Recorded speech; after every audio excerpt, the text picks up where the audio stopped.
আমি জানি ৯৯ ভাগ মানুষই খুব সুন্দরভাবে পোলাও রান্না করতে পারে, কিন্তু আমার আজকের এই ভিডিওটি শুধুমাত্র তাদের জন্য যারা কিনা পোলাও রান্না করতে গেলে পোলাওর চালটা গলে যায় অথবা ভাতটা একদম চাল চাল থাকে। সকল ধরনের টিপস অ্যান্ড ট্রিক্স শেয়ার করব আজকের এই ভিডিওটিতে। তো চলুন আর দেরি না করে মূল রান্নায় চলে যাওয়া যাক। পোলাও রান্না করার জন্য আমি প্রথমেই চাল মেপে নিচ্ছি। আমি এখান থেকে মেপে মেপে 4 পট চাল নিয়ে নিব। চালটা মাপা হয়ে গেলে আমি চালগুলোকে খুব সুন্দরভাবে ধুয়ে নিব। পোলার চাল ধোয়ার জন্য আমি সবসময় এইরকম একটা ঝুড়ি ব্যবহার করি, যাতে করে পানিটা নিচে দিয়ে পড়ে যায়। চালগুলোর পানি ঝরাতে দিয়ে আমি সরাসরি রান্নার প্রসেসে চলে যাব।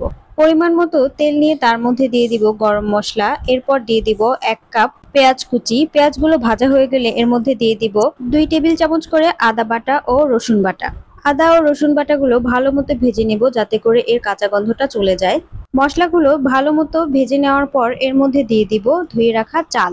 এরপর চালগুলোকে মশলার সাথে ভালো করে মিশিয়ে ভেজে নেব।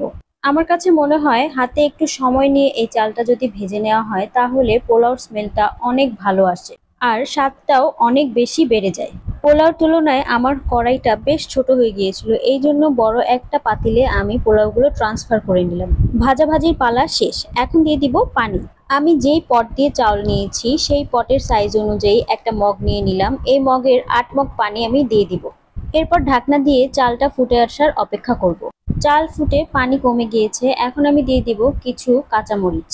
এরপর অল্প আঁচে দমে বসিয়ে দিব। যেহেতু আমি মোটা তলযুক্ত পাতিলা নিয়েছি তাই আমি আর নিচে কোনো কিছু দিলাম না, কিন্তু আপনারা যদি পাতলা কোনো পাতিলা ব্যবহার করেন তাহলে অবশ্যই নিচে একটা তাওয়া দিয়ে নেবেন। এরপর আমি আলু বোখারা, ঘি এবং কিছু পরিমাণ পেঁয়াজের বেরেস্তা দিয়ে আবারও কিছুক্ষণের জন্য পোলাও দমে বসিয়ে দিব।